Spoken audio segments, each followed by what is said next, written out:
오늘 또 그대의 최고의 날입니다. 임은미 선교사 묵상입니다. 2025년 5월 26일 월요일 최고의 날. 하나님이 우리를 향한 이 멈추지 않는 사랑의 미련. 예레미야 46장. 나는 지난 30년의 세월 동안 묵상을 글로 인터넷에 올렸다고 하겠다. 카카오톡이 없었을 때는 나는 이메일로 내 묵상을 매일 올렸다. 그러니 내 묵상을 꾸준히 읽으신 분 중에는 30년 동안 내 묵상을 읽으신 분들이 있다는 이야기가 된다. 그동안 숱하게 다양한 댓글도 받았다고 하겠다. 어떤 글은 그야말로 섬뜩할 정도의 댓글도 있어서 어떤 분들은 내가 차단하기도 했다. 나는 나를 영적 응급실 의사라고 표현하기도 하는데 나는 영적으로 다급한 사람들을 돌보아주는 일을 하는 것이 사실이지만 내 전문 분야가 정신병원은 아닌 것이다. 그러니 정신이 아픈 사람이 나에게 치료를 원한다면 나는 그 사람을 정신병원으로 인도해야 함이 당연한 것이다. 나는 그럼 정신병인 사람들을 금방금방 잘 파악하는가? 나는 상담학으로 석사 학위를 받을 때 인턴십을 했어야 했다. 그래서 나는 1년 동안 워싱턴 DC에 있는 정신병원에서 학생 원목으로 인턴십을 했다.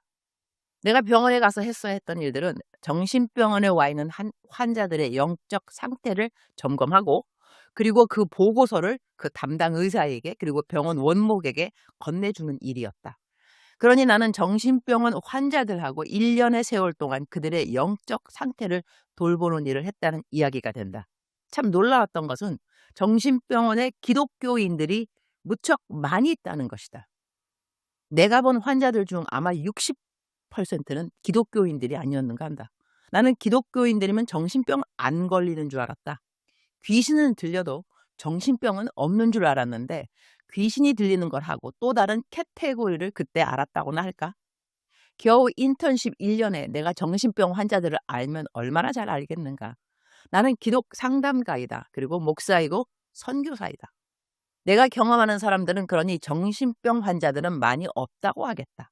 그러나 나의 정신병원에서의 상담가로 짧은 기간의 경험과 그리고 영적 리더로서 지난 37년간의 사역을 경험으로 생각한다면 귀신 들린 자, 정신병자, 그리고 정신병은 아니지만 사람들을 조종하는 것이 습관화된 사람들은 구별된다고 하겠다. 상담도 중독인 내담자들이 있다. 이들은 상담받는 것에 중독이 되어 있다. 상담받을 때 받는 주목과 관심과 사랑에 배고프기 때문에 문제가 해결되면 다른 문제 가지고 상담을 신청한다. 나는 상담학 교수를 15년 동안인가 했다. 학생들에게 상담 기술도 가르치지만 상담 중독을 분별해내는 것도 가르쳐야 했다. 나는 내가 상담학을 공부한 것을 참으로 감사한다. 그리고 내가 공부한 학교의 배경도 감사한다.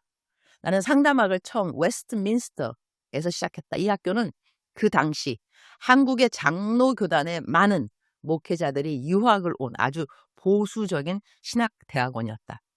나는 이 학교를 다니다가 전학을 갔다.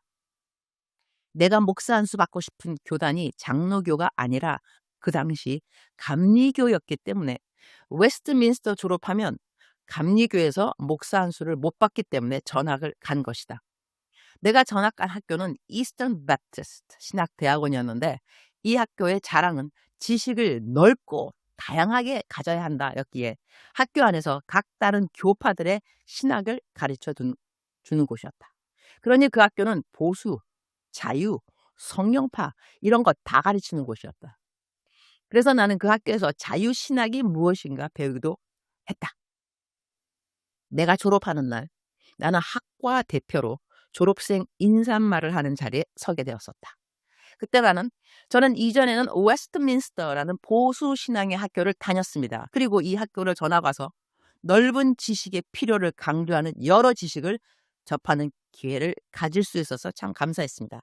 그리고 제가 배운 넓은 지식을 통해 깨달은 것은 왜 하나님이 성경에 우리가 넓은 길이 아니라 좁은 문, 이 바로 천국에 들어가는 문이라고 말씀하신지를 깨달았습니다. 이 세상에 많은 넓은 길들이 있지만 천국에 가는 길은 좁은 길이고 그 길에는 오직 예수 그리스도만 구세주로 있을 뿐입니다.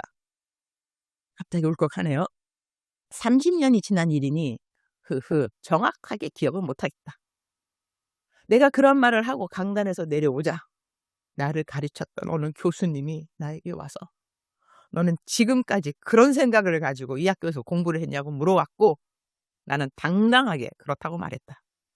그 교수님의 실망한 눈빛이 멈추어지기 전에 다른 학부형이 나에게 와서 오늘 졸업 연사로서의 메시지가 너무나 큰 감동이었다고 아낌없는 칭찬을 준 분도 있으셨다. 근데 나는 이 이야기를 왜 하는 것일까? 내가 CBS TV 잘잘법에 출연해서 강의를 한다는 말에 알게 모르게 많은 분들이 염려를 하시는 것 같다. 그래서 잘잘법에 내가 나가야 하는지 말아야 하는지에 대한 생각을 좀 했어야 했다. 나는 이런 때 나에게 온 모든 문자들이 진심으로 고맙다. 왜냐하면 이분들이 나를 얼마나 신뢰하고 있고 그리고 나를 염려하는지 고스란히 그 마음이 나에게 전해지기 때문이다. 나는 사실 잘잘법 프로그램 잘 모른다. 그런데 지금까지 내가 어느 방송에 나간다고 내 묵상에 올렸을 때 이번 잘잘법처럼 가라, 가지 말라 의견이 많이 나온 댓글이 이전에는 없었다는 것이다. 나는 14년 전 KBS TV 다큐멘터리인 희망 릴레이의 케냐 구남매의 꿈이라는 제목으로 방송에 나갔다. 국영방송인 KBS 외에 나는 MBC TV에서도 방송 인터뷰를 받은 적이 있다. MBC TV에서는 내가 그 당시 한국에서 기독교, 비기독교 다 합한 강사들 중 명강사 10% 안에 드는 강사라고 말해 주었다. 그래서 나를 인터뷰한 적이 있는데 그 외에 나는 한국에 내가 아는 모든 기독교 방송에는 이런저런 프로그램으로 다 출연한 것 같다. CTS TV에서는 임은미 선교사의 열정이라는 프로그램을 일부러 만들어서 나의 모든 설교를 올려주기도 했다. CBS TV, CGN TV, 그 외에 숱하게 많이 나간 방송 프로그램들. 요즘 내 묵상을 매일 읽는 사람들이 내가 알기론 10만 명이 넘을 것이다. 이제는 담장한 식구들이 있으니 적어도 5천 명은 내 묵상 식구가 더 늘었고 중국에는 지하교회와 구역 식구들에게 중국말로 번역이 되어서 비밀리에 내 묵상이 전달되기 때문에 거기에 숫자도 적은 숫자가 아닐 것이다. 그러니 내가 갖고 있는 신앙 결이 있다는 이야기가 된다. 내 묵상을 읽은 사람들은 왜 읽겠는가? 그런데 잘잘법에서 나를 섭외했을 때 내 신앙의 결을 모를 리가 있을까? 이번 주 목요일이 내가 잘잘법 녹화하는 날이다. 일단 나는 강의를 할 생각이다. 그리고 내가 아는 잘 믿고 잘 사는 법을 성령님의 인도하심과 하나님이 주시는 지혜로 잘 강의하려고 일찌감치 기도하고 있다. 그리고 내가 할 첫 강의는 짜증에 대한 우리들의 대적 기도의 능력과 감사의 능력이다. 그리고 두 번째 강의는 큐티 말씀을 통하여 우리가 갖는 승리의 삶, 이런 맥락이 된다. 인본주의의 우려 전혀 없는 강의들이다. 나는 인본주의를 설교하는 목사가 아니다. 내가 가장 강조하는 것은 하나님과의 친밀한 관계 형성이다. 그리고 나는 하나님을 이해해달라고 설교하기보다는 하나님을 믿으라고 설교하는 설교자이다. 하나님은 우리에게 나를 이해해달라고 말씀하시지 않았다. 나를 믿으라고 말씀하셨다. 내가 이해하는 자유신학 내지 인본주의는 하나님을 인간인 우리에게 이해시키려고 노력하는 학문이라고 생각한다. 그러나 하나님은 우리가 이해할 대상이 아니라 믿어야 할 대상이라고 나는 생각한다. 그러나 덮어놓고 믿어야 할 대상이 아니라 성경을 펴놓고 믿어야 할 하나님이 바로 우리를 창조하신 창조주 하나님이 아니신가? 나는 그렇게 생각한다. 하나님이 분명 나를 잘잘법 프로그램에 초대받게 한 이유가 있으리라고 생각한다. 아래는 제 성경 묵상 부분입니다. 우리말 성경 번역입니다. 예레미야 46장입니다. 28절. 여호와의 말이라. 내 종 야곱아, 내가 너와 함께하니 두려워하지 말라. 너를 쫓아내는 모든 민족들을 내가 완전히 멸망시킬 것이나 너는 완전히 멸망시키지 않을 것이다. 그러나 내가 너를 정의로 훈계해 전혀 처벌받지 않게 하지는 않을 것이다. 우리가 쓰는 세상말 표현 중에 못 말려라는 말이 있다. 나는 오늘 성경 구절을 읽으면서 우와, 우리 하나님 이스라엘 백성 사랑하시면 정말 못 말려 그런 생각이 저절로 든다. 하나님 분명히 이스라엘 백성들에게 말씀하시지 않으셨던가? 너희들 자꾸 그렇게 불순종하니까 너희들 다 멸망시킨다. 정말 멸망시킨다. 이런 말씀을 한두 번 하셨는가 말이다. 그런데 오늘 성경 구절을 보면 하나님 마음을 또 바꾸시는 것을 볼 수 있다. 너를 쫓아낸 모든 민족들을 내가 완전히 멸망시킬 것이나 너는 완전히 멸망시키지 않을 것이다. 다 멸망시키려 하시다가 하나님이 또 마음을 바꾸신 것이다. 사랑하는 연인들이 서로에게 갖는 미련이라는 감정이 있을 수 있다. 우리 사람들을 향한 우리 하나님의 이 멈추지 않는 미련을 우리는 과연 이해할 수 있는지.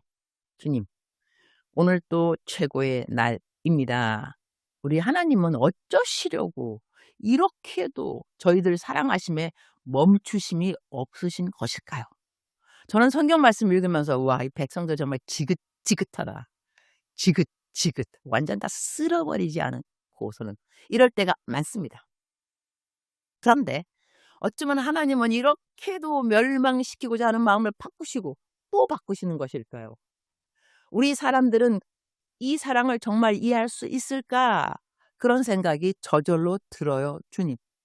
하나님이 포기하시지 않고 우리 사람들이 하나님께로 돌아오기를 기다린다면 하나님이 포기하지 않는 한 우리도 하나님 안 믿는 사람들이 하나님 믿게 해달라는 기도를 절대로 멈추면 안 될 것 같아요.